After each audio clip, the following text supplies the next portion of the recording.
Hello. Good evening. Salutations. I have a few funny things to talk about before we get started. Okay. Talking about, well, I guess it's not a few, it's mainly just one thing that happened today. So, Okay. I get home from lunch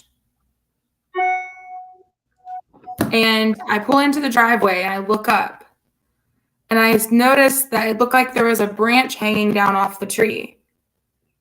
And I was like, "Oh man, that's hanging really low. Like must have been the wind did that, was knocking it down." I get closer. It's not a branch. It's one of the chair things that you put the chair in with the holder. You put like your folding chair in it. It blew up and got stuck in the tree. Wow. I love your reaction. That was not your reaction was like, wow, cool story. But even if you were like trying to throw it up there, it wouldn't have gotten hung on the limb. No, So, like it's really high up there. Like it literally looks like if you're not looking close enough, like a big limb is hanging down. But then when you walk up closer, it's like, no, it's the damn folding chair case holder. It got stuck up in the tree and it's the Texas one. So it's just flying up there like a fucking flag. hey, I mean, what it was like Texas Independence Day or something yesterday, right? It was. Hammer it down. Corey, there is no, they're supposed to be on my chairs, but obviously I didn't put it back on the chair after the last party I had. So it was just sitting out in the backyard. I want to know how long it's been up there because Couldn't have been up there long because I feel like you would have seen that, especially if it's like a Texas flag one. It's like colors that aren't natural colors. I was You just know, yeah, no, it's a funny thing. If you go to my Facebook, you could see the pictures I took. Like it's just hanging there. I'll go look. Yeah. I was laughing so hard. I'm like, how am I going to get this down? I can't get it down. Like, unless someone gets on the roof, like it's going to be staying up there or it knocks itself down. So stay tuned for the rest of the saga on that. Yeah, I see it. Yeah, it's just gonna have to come down on its own because I don't know how Yeah. else you're gonna get it down. There's really no other option. You know, my fat ass ain't getting up on the roof. So It's very high up there, so it's very high up there. That's why I was like, I wonder how long it's been up there. And I was like, my God, it looks like we're a bunch of wild animals at this house that like there's shit hanging from the, like we have parties every night or something. I don't know. It was just funny. It was so funny. I was like, I have to talk about this today because it was just the most random thing I've seen in a long time. But this game was absolutely wild. I cannot wait to start talking about it. So without any further ado, welcome to Part Me, Alex. You just had to suffer through a 3-minute conversation about my damn chair covers. I'm so sorry. We're going to get started with the actual podcast now. Let's begin.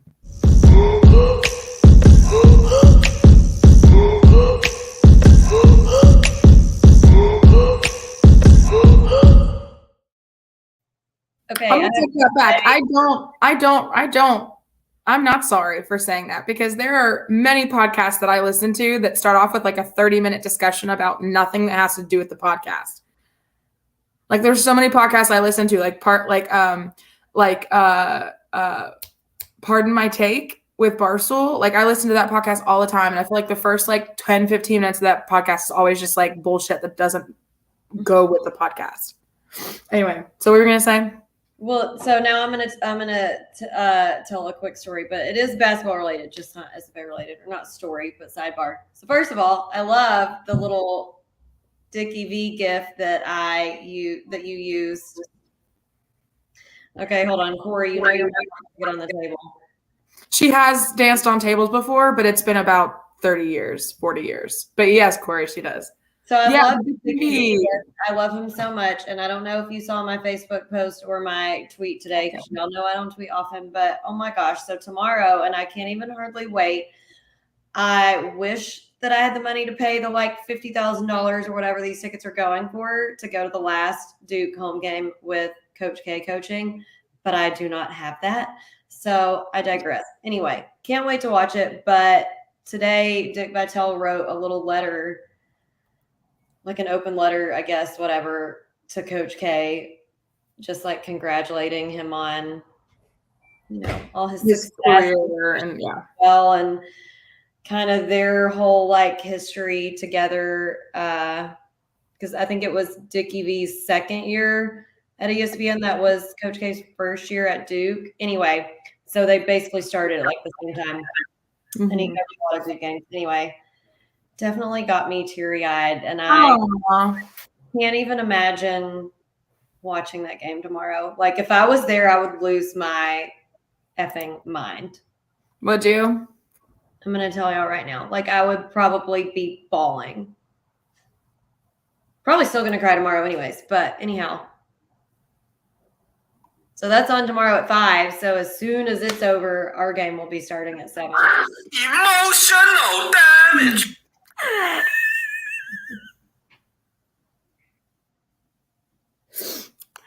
I clicked that button like 2 minutes ago, and now it finally. Oh, I was like, what did that even say? I didn't catch it all. Emotional damage. Okay. Yeah, you're emotionally damaged. No, I think it is a lot. He's had a long career, and you've always like really, really loved watching him play, not play, but coach, and you've always been a fan of his. So like, yeah, it's emotional for you because you've always been, a big fan of his. So yeah, it's gonna be wild. Emotional, like never gonna recover if they let UNC beat them at home for his last home game. Like, oh, it would be horrible. I will personally contact all of the players and be like, how did you let this happen? Will you? Will you DM all of them? No, I won't, but I will want to. That's a big pressure game though in defense of the players. Like I would, because if that's a lot to put on a college kid. If I played for him and we lost his last home game, oh my God, how do you ever recover from that? Like that's a big, big on the shoulders there. That is a huge. It's a lot. That's just a lot to put on a college kid's head, and like I wouldn't want to. It's hard to be in their position in that situation, though. Too, it's like you want to win, but at the same time, like, heaven forbid if you don't, like, your ass is gonna get grilled. But not only like the media, but also by like Duke fans, alums, fans, everybody. So yeah, that's a lot of pressure to put on a college kid, like 18, 19, 20-year-old kid. Yeah. But I'm sure our guys know a little bit about that pressure because we felt it on Wednesday night. So segueing into the talk about the game, I had made multiple game notes that I would like to bring up before we actually talk about the game itself, the statistics and stuff. Okay. Yeah. So, but I definitely do want you to talk about the history first, and then we'll go into the game note stuff. Okay, so New Mexico State was 13-3 in WAC play going into this game. Our starters were Gavin, David, Calvin, Trell, and Derek. We did win, just barely squeaked it out, 73-71, which was the same score as ACU game on Saturday. Yeah, it was. And the attendance there at New Mexico State was 5,611. Yeah, so that's actually one of my comments, game notes, was the crowd. Yes, New Mexico State had always said they always could bring a crowd, and they did. So kudos to them. I'll give them credit for having a good little crowd. Also, another game note that I'm not pleased about. It's just weird that we don't have the statistics on our page. Like we had to go to the New Mexico page. I don't know what happened there because, I mean, there have been instances where it's like the next morning that they're up, but like it's almost been 2 full days.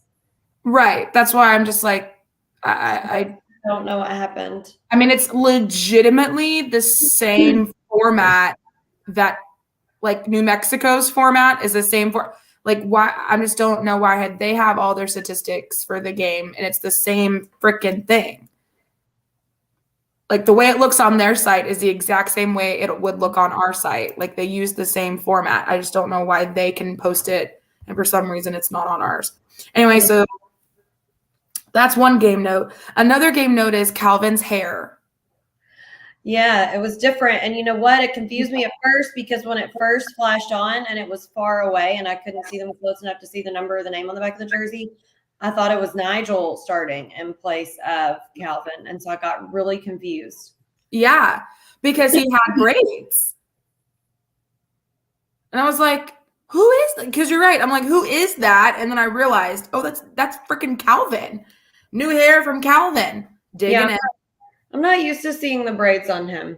I don't even remember if he even had them before. Maybe not. I don't know. But I like him now that I know it's him. I like the braids. I'm here for it. It's a little bit different. A little fun. I'm still getting used to it. Well, of course, yes. Another game note that I would like to bring to everybody's attention was that the broadcast was well done, minus, and I'm sure this is probably in your grievances because it's in mine, but I just want to bring it out now. Yeah. Is the absolute and disastrous, just complete fumble of Calvin's name. I'm like, it's a biblical name. How do you not know how to say Solomon? But I mean, it's not like he's mispronouncing, like he's adding in a letter that's not even there. Salomon. Like there's no A anywhere in his last name. All those. Nowhere. I don't get it. But yet he gets Nana's name correctly, David's name correctly, Gavin's name, like everyone else's name that have more difficult names on the team. All of those knocked it out of the park. Said Nacogdoches multiple times. Said it correctly, but Solomon. I'm thinking he must have gotten something with Calvin's name spelled differently because there's just no freaking way that you read Solomon, Salomon. Like, there's no way. No way. Something must have, something on his sheet he was given. I just was blown away that at no point he checked his notes again and realized, oh, whoopsie daisies. Because that's happened, sometimes throughout the course of the broadcast where they'll start off saying someone's name incorrectly and then either somehow, some way they get the correct pronunciation and then they say it correctly the rest of the time. Nope, not this time. But other than that, the broadcast and the announcers, they had good insight, good play-by-play. I mean, it seemed pretty professionally done. They had a sideline reporter and they had nice little intros and outros and all that stuff. Like they did a really good job, minus that. You know what else is weird about that though? This is not the first time we've played them. So I know their ESPN people didn't do it because they only do the home game, so they wouldn't have done it when we played SFA. But someone on their staff has covered us before, so it seems like somebody would have been like, "Bro, that's wrong. You're saying it wrong. Like that's not correct." You know what I mean? Yeah, you would think.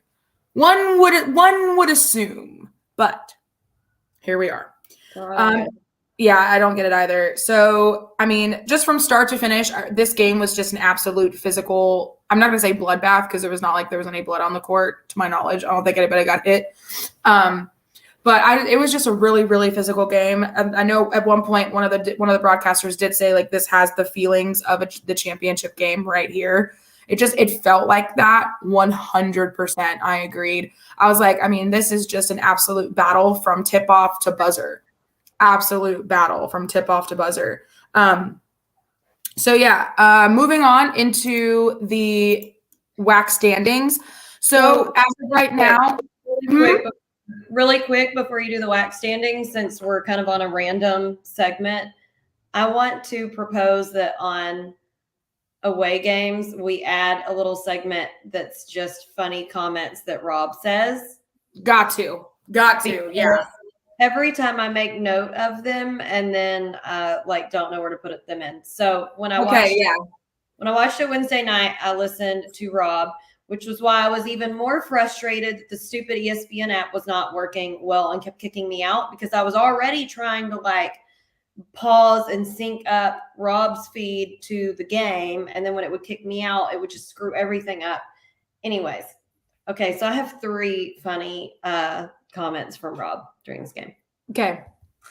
So at one point, he was talking about the referees quite a bit, and it was very funny.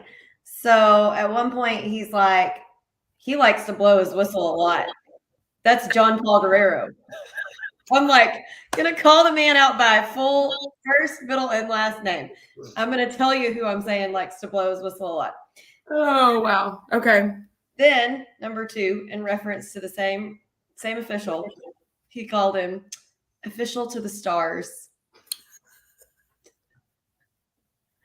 I'm like, okay, I don't really even know if that's like a compliment or a dig. I don't know. Was that a dig? I don't know. Like, that's why I'm laughing because it's kind of random. Like, is that supposed to be a dig or what? And he says it like so deadpan that I'm like, I literally don't know. I don't know if he's like being complimentary or being funny.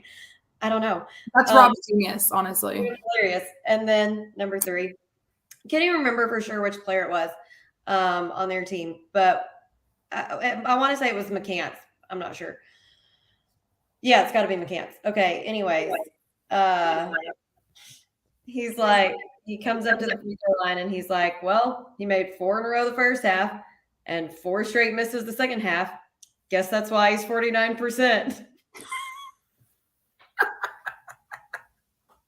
He's just savage. Like, Rob has the most savage one-liners I've heard in a really long time. Like, between him, Colby Carthel, and Johnny Cardenas, like, I feel like they're just so savage with some of their things that they say. It's just, you know, and it's totally deadpan dry humor. They're just like, yeah, like it's, I mean, just straight faced humor. It just cracks me up. When they the delivery is in such a monotone voice, it makes it 10 times funnier. So anyway, there's the new little segment of Rob Meyerisms or whatever we want to Meyerisms. We can call them Meyerisms. Oh my God. Okay, yeah. So you know, you're good. You're good. Okay, so moving into the WAC standings. So at the current moment, it is Seattle U and us tied at the top, #1 spot with 13-4. Yikes. Then you have New Mexico State at 12-4, and Sam Houston at 13-5, Grand Canyon 11-5, Abilene Christian 10-7, along with Utah Valley. They're both the same, neck and neck. Tarleton 9-8, California Baptist 6-11, same as Dixie State, aka Utah Tech. UT Rio Grande 3-14, same as Chicago, and poor little Lamar 0-15, no chance in hell of any sort of postseason dreams. They're done. Mm-hmm. I really thought they might get like 1 win. I was hoping maybe they'd get at least 1 win. I don't know who their final game is. If they've already had their final game, I don't know exactly if they already did it or not, because like Sam Houston, they're done. They have a bye on Saturday. Like they've already played all their games. So I'm going to look it up really quick. Okay. They're playing California Baptist tomorrow at home. So at home, well, you know what? They have a chance then. Maybe, fingers crossed, Lamar, last game of the season, gets the dub over CBU. Crazier things have happened. So, you know what, Lamar? I'm rooting for you. I really am. I am too. I mean, God, I don't even wish on Sam Houston to have a winless season. No, me neither. Me neither. And you know how much we don't like Sam Houston, but that's just sad. And I don't want to, that's just depressing. And I don't want to deal with that. So, you know, but I would just like to quickly comment on this is one of those moments, you know, like the Paul Rudd meme where he's like opening the drink and he's like, look at us. Here we are. Look at us. Me and you. Look at us. Who would have absolutely thunk it that in the first freaking season of being in the WAC that we would be tied at the top of the freaking WAC with Seattle and with, of course, New Mexico right there? Not this girl. No, me neither. Like I was being absolutely realistic, thinking this is our first year in the WAC. You know, we have brand new coaches minus Keller. We have Rati on the bench. You know, I don't know. Maybe we'll be okay. We'll be, you know, middle of the pack. We'll make it to Vegas for sure. Like there was no doubt there. But did I think that we would be where we are? Like realistically, at the beginning of conference when we started off so shitty, no, not really. I really didn't. Like I knew we would make it to Vegas. I had every ounce of surety that we would be there. I just didn't think that we would be here, you know. And Shelly Cook agreed. Okay, Lamar, yeah, they have a good team. They just can't win. I do think that Lamar has a decent team. A lot of people kept disagreeing with me, saying that no, they have a shit team. I'm like, no, they really truly don't have that bad of a team. It's just they could not win with the group that they had because of all the bullshit they had to deal with. They had shutdowns, they had injuries, they had COVID issues. I mean, you name it, everything went wrong for that team this season, and it's just bad luck. But they have individual players who are really, really good. They just couldn't get it together with the consistent anything. Yeah, you know? And it's their first year with their new coach. So, I mean. Exactly. It's their first year with the new coach. They had COVID issues, injury issues to key players. I mean, it was just one thing after another, and they just couldn't get it together. So, yeah. And then Shelly said, the way the season started, I absolutely didn't. I agree. The season started very up and down for us.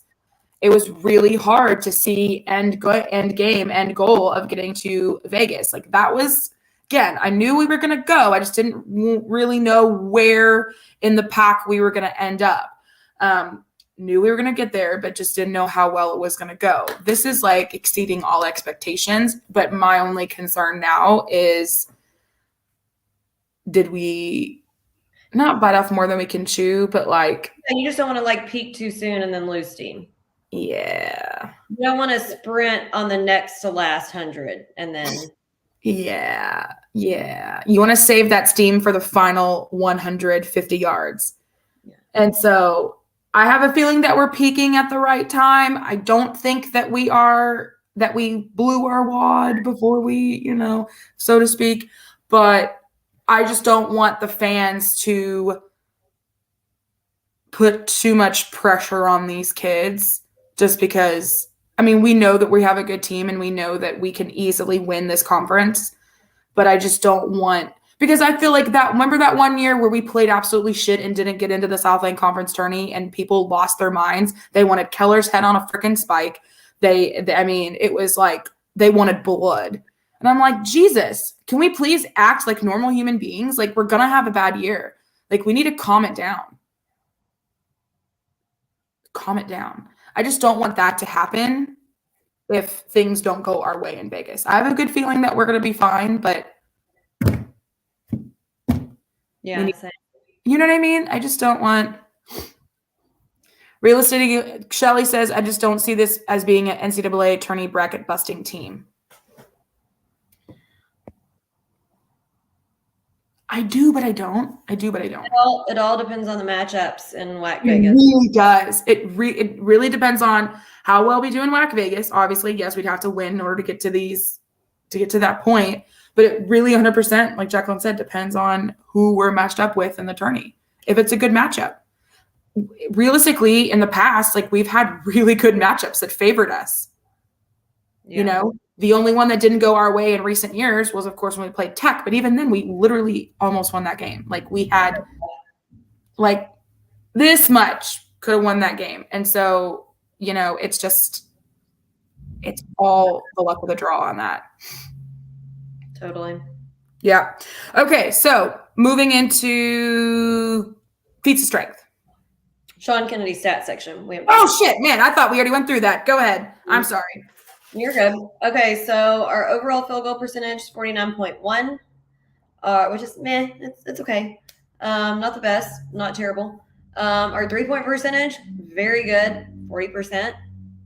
Our free throws, 64.7. Our points in the paint, we had 38. Pretty decent. Points off turnovers, we had 21. I don't think we've had that's one of the higher points off turnovers we've had. Second chance points, 15. Fast break points, 9. Bench points, we had 21. Total rebounds, we only had 26. We didn't really rebound as much as we should have. They did out rebound us by 8 because they had 34. Our offensive boards, we had 10, and defensive, we had 16. We did have 24 fouls. They only had 17, so 7 more fouls than them. And something that I'll talk about on my grievances, but we did have a little bit of foul trouble across the board and 1 foul out. Anyways, we'll come to that. Turnovers, we only had 9 and they had 18, twice as many. Amazing. Love to see it. Honestly, couldn't believe it because Honestly, shocked the shit out of me. Because they just don't turn the ball over that much, but we forced them to Wednesday night. Steals, we had 11. That contributes to all those turnovers. 2 blocks. So our game leaders, dare I say the player? Well, I feel like there's 2 player of the games. First of all, Trell, high point with 17 points, 2 rebounds, 1 assist, 1 steal. He was 3 of 6 from the 3-point line. Then, even though he was not the second highest leading scorer, Day with 14 points, 2 rebounds, 2 assists, 3 steals, made some clutch free throws at the end. And then Gavin had 15 points, 6 rebounds, 3 assists, 3 steals. Very solid as well. I'm going to start off with the turnovers, okay? When I pulled up the stats and I saw that we only had 9 turnovers, I about pissed my pants. First of all, it didn't seem like we had that little. I thought we were going to have more than that. But it just seemed like, because again, it was such a physical game. You know, it was just back and forth, back and forth, back and forth. For me, when I was watching it originally, when I watched it on Wednesday night, it felt like we just kept turning the ball over. But I guess it just felt like that. But then when I watched it today, I realized, no, we really didn't. So yeah, we only had 9 turnovers. The only other game that we had under 10 turnovers was the Buffalo game. Nice to know. Every other game, we've had double-digit turnovers. Every other game. So there's only 2 games this season. Well, 2, not 4. They look like 4. 2 games this season that we had 9 turnovers under 10. And it was on Wednesday night and versus Buffalo. So fan-freaking-tastic. My God, that is how you keep yourself in a game. I mean, especially against an opponent like New Mexico State. They are a good team. You cannot deny that. They are so good. So good. And so to play them like we did in their house with that big of a crowd, 5,600 people, I am pleased as punch. Big game Dave showed up again, baby. That clutch 3 there towards the end of the game. That Sully afterwards was money. He held that little pose for a second there. Oh, it was a chef's kiss. My God, the announcer called him the sharpshooter from PA. I about died. The sharpshooter from PA. Well, he said Pennsylvania, but I just put PA. The sharpshooter from Pennsylvania. That was the funniest thing I've heard in a while about one of our guys. And I was like, I mean, he's not wrong. Because, Dave doesn't take a ton of threes. I mean, he does sometimes, but he doesn't. Just depends on how the game's going. But when he gets on fire, he is like a sharpshooter. So, bing, bing, bing. Love that. My God. I mean, we battled that entire game, but really and truly, that second half was just an absolute barn burner. We outscored them 46-39 in that second half. We turned it on.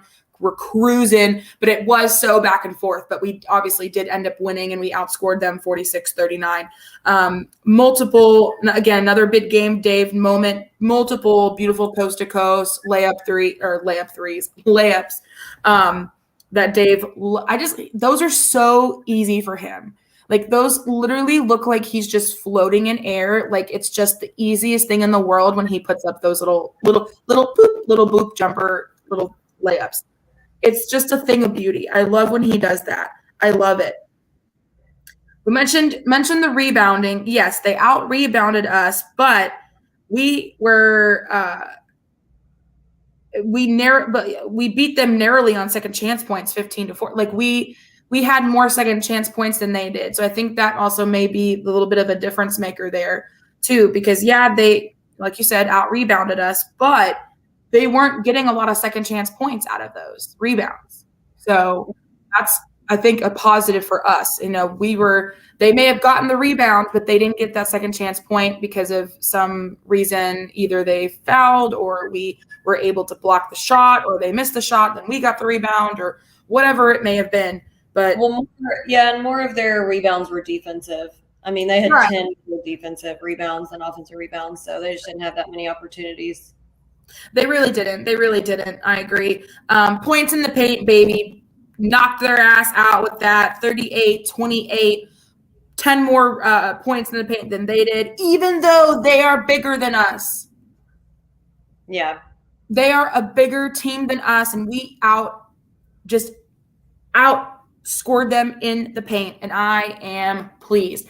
I mean, nothing is better when you have Day, Trell, David, for God's sakes, going up and over these big, tall 6'10", 6'11" guys and scoring.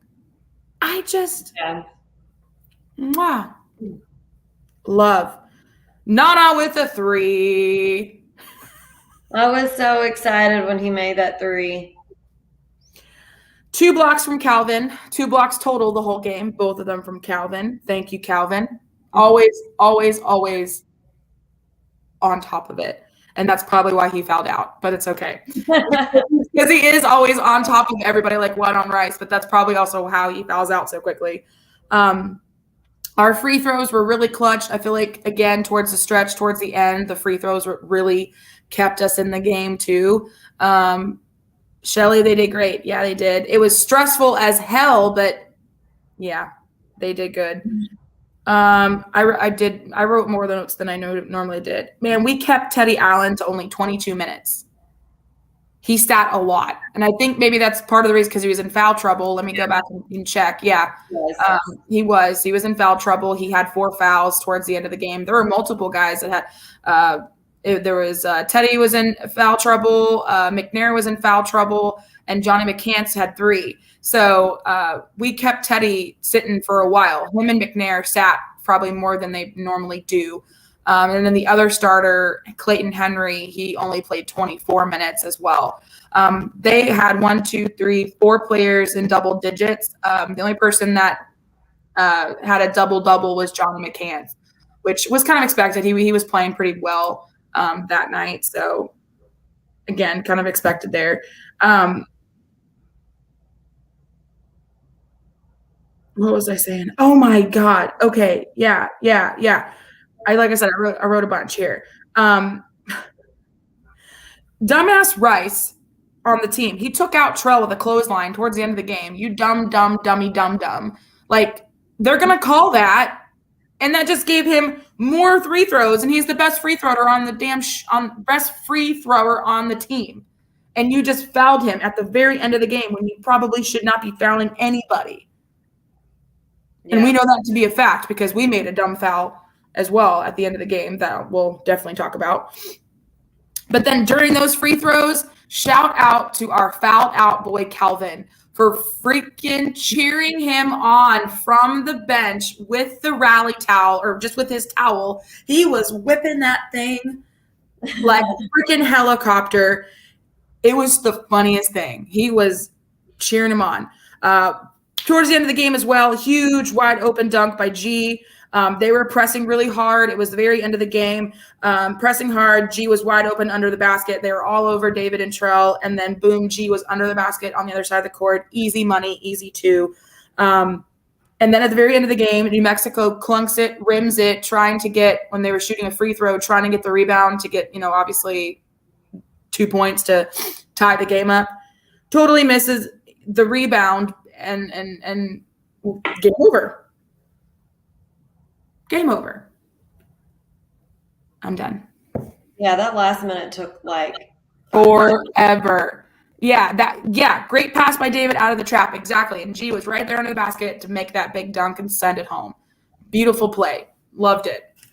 Heads up basketball. Love to see it. Okay, so I have a few. Calvin forced a 5-second call at the very first possession they had the ball. Love to see it. Eric was the first one to score. I was so excited about that. which was nice because he had made a turnover on our first possession. And so I know he was like, ugh. So I was happy that next possession down, he scored our first bucket. Yeah. Like you said, big game day with some really nice early. He just has really good basketball IQ and is always paying attention and gets some really easy layups because he's paying attention. Shelly says, longest 8 seconds of my life. Yeah, that last 8 seconds, I was like, oh God. It was just I'll get to that on my grievances. Yeah, we'll definitely talk about that. It was just rough. It was just rough sitting there watching that for those last 8 seconds. Yeah, we'll talk about that for sure. Really great start out the gate. We really did. We started off very strong and looked really good the whole first half. Nana with the 3 we talked about. Derek with the 3. I was very pleased and happy for both of them. Trell just had an amazing game. Oh. Amazing. Like we already said, 3 out of 6 from the 3-point line, 4 of 4 from the free throw line. Lot of clutch shots. 2 of his 3-pointers were just right in a row, back-to-back possessions. When we really needed a little oomph after we kind of almost threw it away. So yeah, he definitely was my player of the game. Day, I feel like, is really kind of the one, and this is why I said he would be like my second best player of the game. Really kind of saved us there at the end in those last 8 seconds because he made some clutch free throws, and then he got a really clutch rebound that helped at the very, very end from them having after that purposely botched free throw attempt to try to get the rebound, and he got the rebound. So we looked really good. I have a few grievances for times that we almost let them come back in because, listen, they're a really good team, and they were battling the entire game.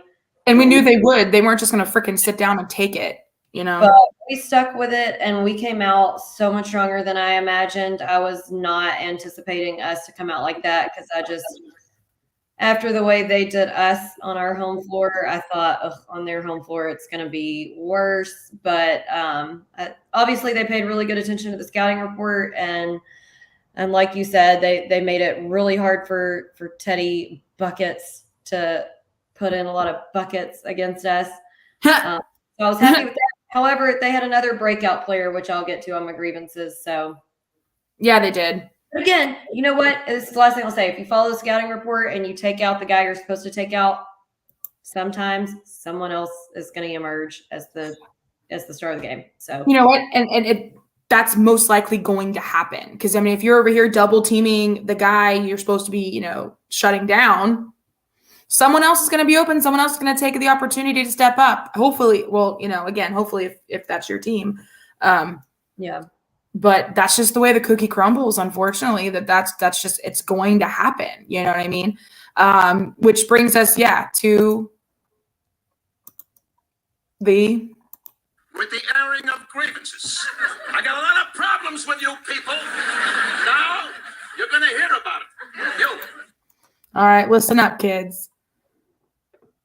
All right. So, yes, we won the game. Great battle. Knew it was going to happen. Had championship feels to it. Love to see it. Great night. Love it, love it, love it. Especially when you break a winning streak like they had as well at home. They hadn't lost a whack game, or Chris Jans hadn't lost a whack game yet at home. So, interestingly enough, the streak breakers come in and absolutely break a streak. Shocking. I know. But there were some moments that we just have to talk about that just maybe weren't the best. But yeah, freaking Johnny McCants, though. He had a double-double, 20 points, 10 rebounds. He was 6 for 11 on field goals, 2 for 4 3-pointers, 6 for 8 on his field goals. Played 37 minutes. Just killing us. Oh, and he wasn't the only one.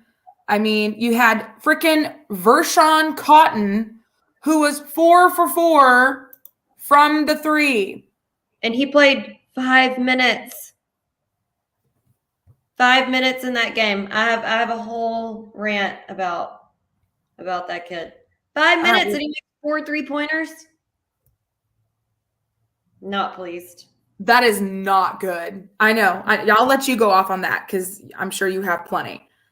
So we know that they can shoot a 3. We knew that going into this game based off of the game they played us at home in the Sawmill. And Bless, just knowing he and the rest of the team can shoot the 3. Don't be surprised when they're over here with a freaking 3-point percentage of 45%. Just don't. It's not fantastic, but it does pretty darn good. I mean, in the first half, they were pretty much. Let's see, where were they? I mean, they were basically 50% in the second half. So, okay, just let it go. Let it happen. It's gonna happen. These boys on New Mexico side are the biggest floppers I've ever seen in my life. But yet on the very, very, very beginning of the game, we get a flop call on us, like a freaking warning on us. Very first possession. That's one of my grievances. Literally first possession out the gate. And I love, what are we doing? I love that we take the charges. But, you know, I had a grievance on one of the previous games. I can't remember which one or who it was. But, I mean, I think I know who it was. But I'm not going to say because that might be wrong. But, and heaven forbid, I say the wrong name. But anyways, sometimes I feel like we're too focused on trying to get the charge. And then in the last game, it was like they ended up getting a back door because we were so focused on trying to get the charge. And then it's like, you're like so thirsty for a charge that we get a flop warning the very first possession. Like, which I will say, I think the refs were really trying to make a big point of giving the flop warnings because they immediately almost like a few possessions later gave them one too. And so I'm just like, yeah, I love taking the charge, but like let it happen. Like you can't over anticipate it. I just want to say that there were many drops to the floor on the New Mexico side that were questionable. That's all I'm going to say. That's all I'm going to leave at that. Just going to put a little period, ... Shelly Cook said he was dropping those threes. He was. My God, I don't. I mean, and it's one of those things where when you hit a 3 like that and you're on fire. That gives you so much freaking juice and confidence and energy, and it pumps up the crowd, and it just makes it almost impossible to like crawl out of any sort of deficit that you had. Thank God that we were either ahead or very, very close to them within a point, 2 points, 3 points, that we were able to continue to build upon what we had. But man, oh man, just threes like that, like boom, boom, boom, boom, can be such a demoralizing thing. You know what I mean? You know, let's see, Duke Barrier said last 9 games, BUT, RGV twice, Lamar, CBU, Dixie State, lost to GCU, New Mexico twice, UVU, and Seattle is Joe Lombardi's latest WAC AQ projection.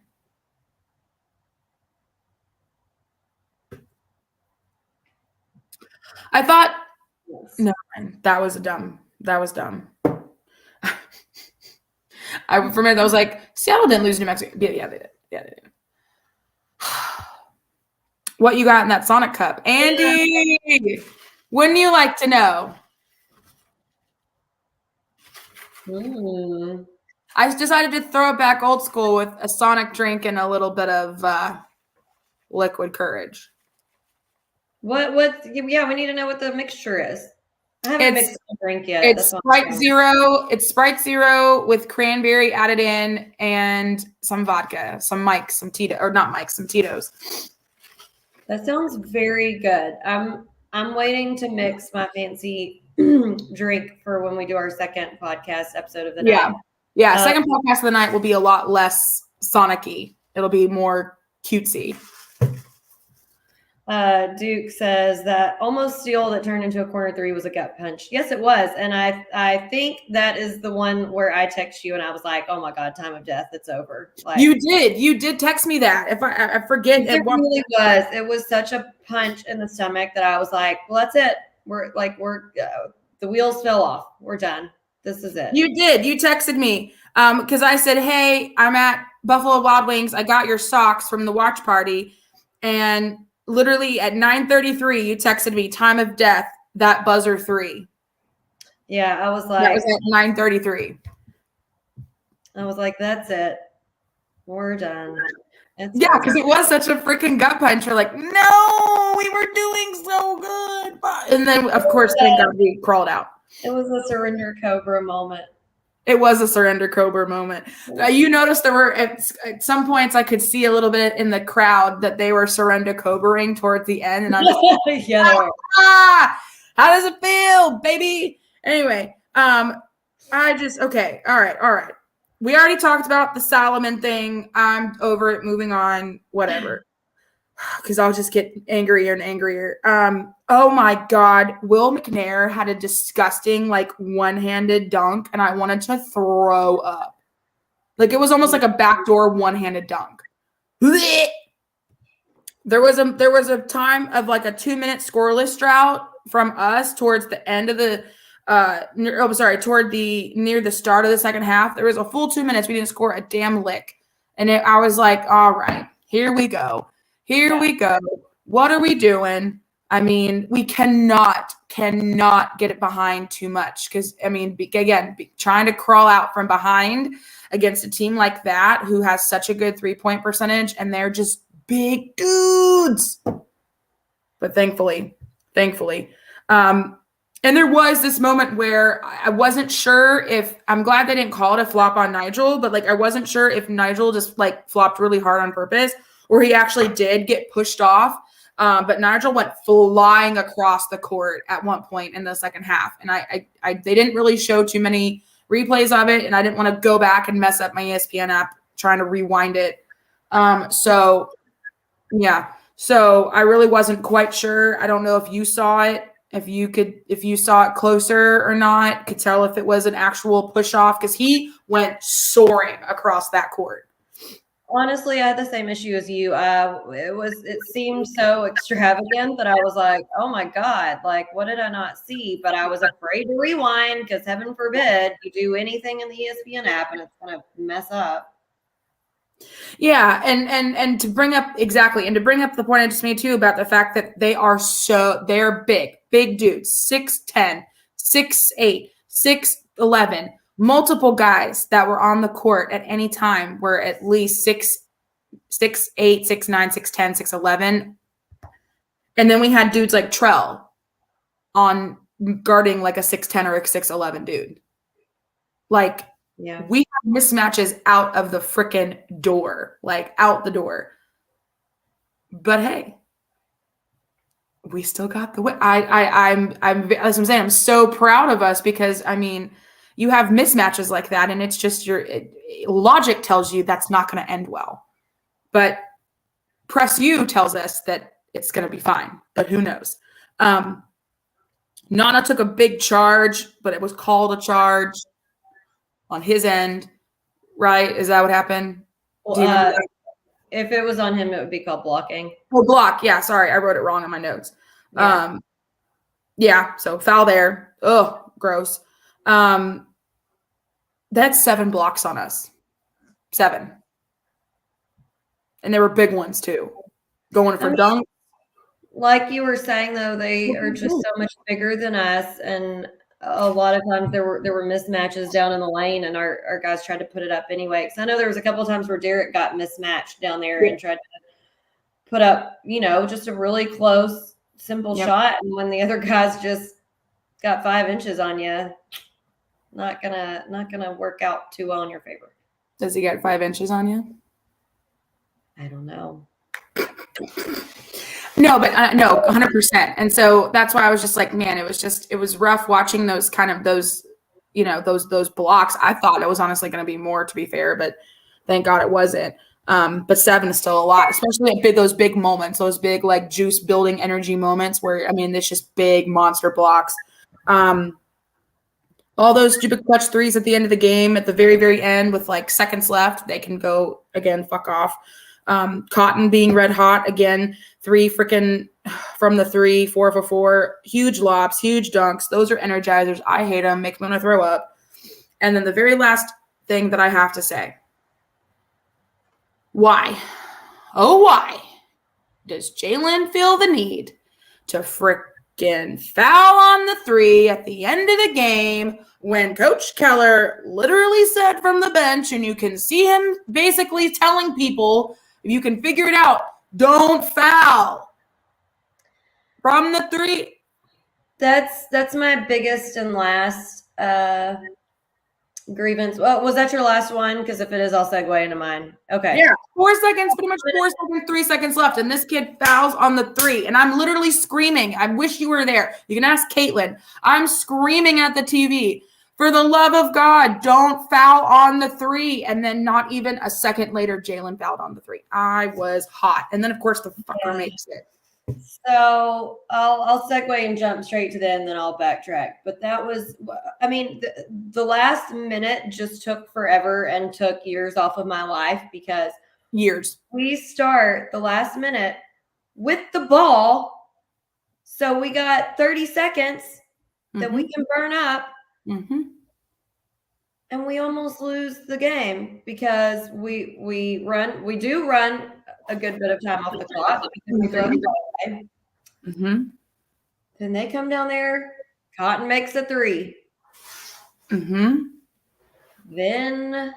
they somehow get the ball back again. JJP fouls in the lane, which I'll give him a pass on that one. That wasn't just a completely dumb foul. Yeah, I wasn't mad about that one at all. I'm okay with that. And it's like, okay, we literally have like 5 seconds left. Like, just let them shoot it. We're up by 5 or whatever we were. Exactly. Like, if he makes the 3, he fucking makes the 3. We were up by 5. So it's like, let them do whatever they want. Whatever. That is just like elementary basketball. I don't know what happened in his brain, but he decided to foul this boy. Don't know. It like shorted out. And it wasn't even that he like fouled. It was like, I think it like, if I remember correctly, it was like he hit his leg or his wasn't, he hit him somewhere, but it wasn't necessarily on his hand. Right. Yeah. I think he like flipped him with his body when he was running out there to close out. But I'm like, don't even run out there. Like, no, just let him shoot it. I mean, I would be standing like this with my arms up and back. Like, just let him. Who cares? At that point, you've got the game won. Just let the ball go. And if he makes the 3, but then you're going to get the ball back. So then he's going to get the 1 free throw, and they're down by 2. So it's like, okay, well, let's try to miss the free throw. And we got the bigger lineup. We can grab the rebound and put it back up. And thank God we boxed out correctly. Day grabbing that rebound, and then it was over. Of course it was Day. Of course it was Day that got the rebound because he is a rebounding machine. Even though he doesn't have the most on the team, he's still a rebounding machine. What did Shelly say? His ankle. I would have stood there and watched him shoot. Okay, yeah, his ankle. That's what he hit. Okay, yeah. Like eating your popcorn. Game is over. Done. Literally. That's my thing. The game is over. You won. You're up by 5. There's like literally barely any time left on the fucking clock. Let him shoot the ball. He makes it. He misses. He doesn't. Grab the rebound. You get the ball back. Game over. Why does it always have to be so dramatic? And of course, it's Cotton, who literally this kid played 5 minutes. I think he maybe played like 2.5 minutes at the end and 2.5 like earlier on in the game. Because earlier on in the game, he made a 3-pointer that he banked off the backboard right at the end of the shot clock. Yep. Then he comes in at the end and makes those 2 clutch shots back to back. And I'm just like, what the heck? We let McCants get a backdoor dunk, which made me sick. I think that's probably the really nasty one you were talking about. Just not even contested backdoor dunk. There was one from him, and then there was one from Will McNair too. Yeah. Oh, yeah. Yeah. And then the foul trouble. I mean, and listen, I know, we play very aggressive defense, so that is just part of the risk that you run. I get it.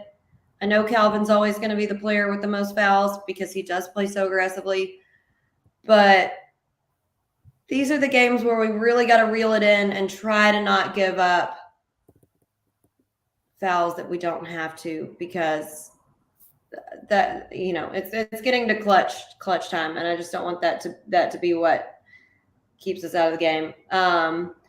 We gave up another 3 with 1 second on the shot clock. I swear there were 2 or 3 different possessions where literally we let them sink a 3 with 1 second left on the shot clock. And Dad's going to text me and be like, how do you let them make a 3 with 1 second left? And I'm like, I don't know. Wish I knew. Okay. When I do have one big complaint with the referees that I feel like was a missed call. Whenever, and I can't remember which player it was, we had the whole loose ball thing, and David was running for it, and their player ran for it and got the ball and slid 4 feet across the court and called a timeout. Should have been a travel. If you have possession enough of the ball to call a timeout, then you had possession enough of the ball to be traveling when your ass slid 4 feet across the floor holding the ball. Yeah, should have been travel. I agree. I'm glad you brought that up. Yeah. So I disagree with that a lot. And then that's my last grievance. Yeah, no, I totally agree on those. I would really love to point out that last time we played them, when we played them at home and they beat us at home. First of all, I don't think there was ever any point where we even led that game at all. I mean, they beat us up and down the court like freaking redheaded stepchildren. Teddy Allen had 26 points. He had 7 rebounds. He was 7 from 10 from the 3. Johnny McCants had 5 points. The last time we played them, Teddy and I can't remember who else combined for 47 points. Yeah. It was probably Rice. Yeah. Yep. Yeah. That's it. And Cotton wasn't even on the roster that played or that even came or didn't even play. Cotton didn't even play. So I'm going to tell you, if Cotton's not starting their next game, I don't know what Jans is doing. That's all. I don't know what the frick Jans is doing. No, totally. 5 minutes and you make 4 out of 4 from the 3-point line. I don't know. Yep. No, I'm with you. I'm with you. All right. So what's your one word to summarize this game, baby girl? You know what? Initially, I put in there battle because it really was just a complete freaking battle to the last second. But then I thought back and I looked at the stats and saw the 4 out of 4 in 5 minutes. So my word is cotton. Oh, cotton. Love it. That's it. That is it. So my word is barn burner. So I'm pretty sure it's one word. If it's not, hyphenate it, make it one word. Barn burner from start to finish. It was wild. It was crazy. There were moments of pure elation, moments of I was just wanting to throw up. And so, again, it had that championship game feeling to it. And I honestly think if we end up in the championship game playing them again, we're going to burn down Las Vegas. I hope so. That we burn down Las Vegas or that we play them in the game? Both. Why not? Not a girl. That's what I want to hear. That's what I want to hear. After all of the Twitter sphere rumblings last night, we didn't even address that. Oh my goodness. I know for a fact I have not even seen all of the tweets that were spinning around because first of all, y'all know I don't do Twitter that often. And literally my phone after that game Wednesday night was just blowing up with Twitter notifications to the point where I was like, I can't even keep up.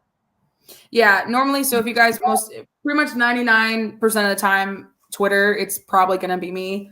But it was hard to keep up. It was crazy. It was wild. We know and we've seen that some, not all, but some of the New Mexico State fans have been very sensitive in their opinions this season thus far.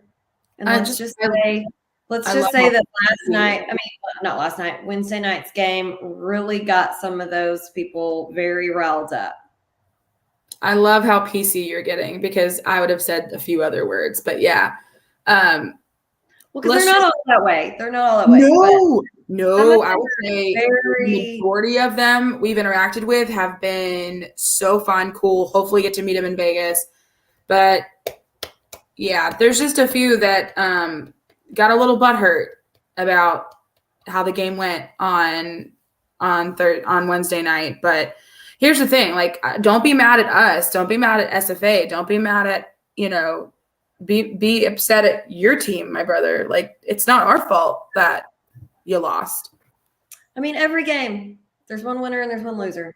That's just, again, I feel like that's my catchphrase, man, this season. Like, that's just the way the cookie fucking crumbles. Like, some games you just gotta lose. You win some, you lose some. It's that's life. That's life. I'm telling you right now, like, I'm gonna be playing a lot of like Rat Pack music when we go to Vegas. Rat Pack and The Weeknd. That's all I'm playing. Okay, I'm ready. A lot of Rat Pack with like Sammy Davis Jr. and like Frank Sinatra, Dean Martin. So just get ready for that, and then like throw in a little bit of The Weeknd. Like, I'm gonna curate a playlist for us. Yes, I'm ready. Okay. Yeah. Oh my God. So anyway, woo! Yeah, Shelly, that's my girl. Let's win this. Let's go, baby. I mean, we are on fire. I did not see this coming. I probably should have seen this coming, but I'm not Nostradamus. I mean, woo! We have one more game. Where's it at? Oh, it's at UTRGV. Okay. Sorry, I was multitasking and I got caught off guard. No, you're good. So yeah, it's at UTRGV. What time is it at tomorrow? 7? Yes. 6:37? Okay, yeah. So that'll be on TV tomorrow or ESPN. ESPN. Yes, gotta keep it going. Yes, Shelly. Yelly. Yes, Shelly. Gotta keep it going. Gotta keep it rolling into WAC Vegas on a win streak, on a hot streak. We win tomorrow. We have a slice of that pie, baby. I am just blown away. I am so happy for this team right now. They are playing so well. They're doing everything they need to do to get to this point. They're in control of their own destiny, and they win tomorrow, and they get a slice of that regular season championship. First year in the league. And the ladies. So it would be awesome. Ladies. Yeah, ladies are outright champions. There's no doubt about it. They are the best in the WAC. Literally, the WAC comes through us. The championship comes through us. Go girls. You rock. You roll. Love it. But yeah, holy guacamole. One game left, and then on to WAC Vegas, baby. Whew. I'm just tired just thinking about next week. That's all I'm saying. I'm just tired about it. I bought us our liquid IV today. Don't worry. You bought what? Our liquid IV today. Don't worry. Gotta have that. That's a necessity. I have planned some outfits, but not even close to all of what I know I need. I just kind of have it all up here in my brain. So I really need to like get to work on that because yeah, I don't even know what I'm bringing. I'm gonna tell you right now. I'm doing laundry right now. I do know what most of the stuff I'm bringing, but I just haven't like sat down and actually thought it all out. I don't know. Yeah. All I know is that I'm getting my nails done on Monday. I got my hair done. I ordered shoes. I've ordered a different fanny pack. I have all the other things I need. Like, I'm ready. Ready. My body's ready. I need to go get cash out. That's what I need to do. For what? Just, you know what? It's just good to have cash in. I'm just telling, if you can go to the bank and get some cash out, like just regular cash money, just to have not all of it, but just like a couple, just like something, I would. Okay, because I like never ever use cash ever. I know, and I don't either. But like, there's just something in me every time I go to Vegas, just to bring a little bit of cash with me, just in case. Like, just in case. You never know. Like, what type of instances do you use cash in Vegas? Gambling and or, Oh, okay. you know, there's really not a lot of instances. I mean, everywhere takes card, but I mean, I just like to have some cash on me just in case. Okay. It's just good when you're traveling just to have cash on you, even if it's just like $100, you know, just to keep a little bit of cash. Just, you never know. Who knows? Maybe you're at a bar and their machines go down. How are you going to pay? I don't know. Their machines go down. I got free drinks because, babe, not carrying cash. I might get a little bit out, but not. I would just say, yeah. I mean, I'm not going to take a bunch out. I'm just going to bring a little bit just in case, again, just to have it just in case. You never know. You never know what's going to happen. So it's always good to be prepared with a little bit of something. So that brings us to the end of our podcast. We have only a few more official basketball podcasts left. We have the recap from Saturday's game. And then, of course, we will do some large recap thing after WAC Vegas is over, depending on how things go. Either it'll be a very happy podcast or it'll be a happy but also bittersweet podcast type thing. So just depends on how it goes. But hopefully you guys are following us on all the social media platforms, Facebook, Twitter, Instagram, because we will be documenting this entire trip. I'm telling you what. I mean, you want to feel like you're with us in Vegas? You can A, be with us in Vegas, so come to Vegas, or B, watch us in Vegas, you know. So if you're coming to Vegas, let us know. We would love to hang out with you. We have many, many things in order and planned. We're very excited. We're trying to roll together some sort of little meetup for Twitter, little Twitter meetup with all the WAC people somewhere at some point in Vegas, either during the day or after that full day's games at some bar somewhere. So be looking out for that on Twitter, on social media. And see, Shelly agrees. We always carry cash too, only on trips, never cash otherwise. There you go. I mean, I do it when I travel internationally because then it's easier for me to keep up with like the whatever it's called. I'm blanking.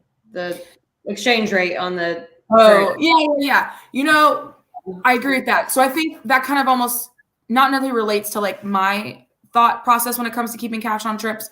Is here's my thing. I am more inclined to spend money when I just have to go whoop, swipe. But if I have cash in my pocket, I always think twice before I put money down on something. Yeah. So if I have cash, I'm less likely to spend it because I always flip it open and I look at it and I'm like, damn, this is all I have. This is all my money. But then because I trick my brain to think this is all I have, so I need to savor it and hold on to it. Yeah. It's just a brain trick. Because I did that last time I went to Vegas. I brought cash out and then kept obviously money in my bank account. So I ended up leaving with money that I didn't spend, which was like a freaking miracle. So that is a miracle. So that's what I'm saying. And yes, Shelly, we will be, again, follow us. You do, so I'm not concerned about it since you're going to be there in spirit. It'll be a hell of a 6 days. Hell of a 6 days. Yeah. Oh, man. All right, okay, so yeah. I hope you guys have a great night. So we can get ready for our second podcast of the night. Yeah, we're going to be on another podcast tonight. I don't know if they're doing it live or if it's just going to be recorded then posted later. That I'm not sure of. But we will let you know when we know. But yeah, we got to go. We got to get ready for our other podcast. Hope you guys have a wonderful night. Have a good day tomorrow, this weekend, and go Jacks on Saturday. Beat UTRGV. UTRGV. All right. Have a good night. And always remember to axe some Jacks. With Alex and Jax.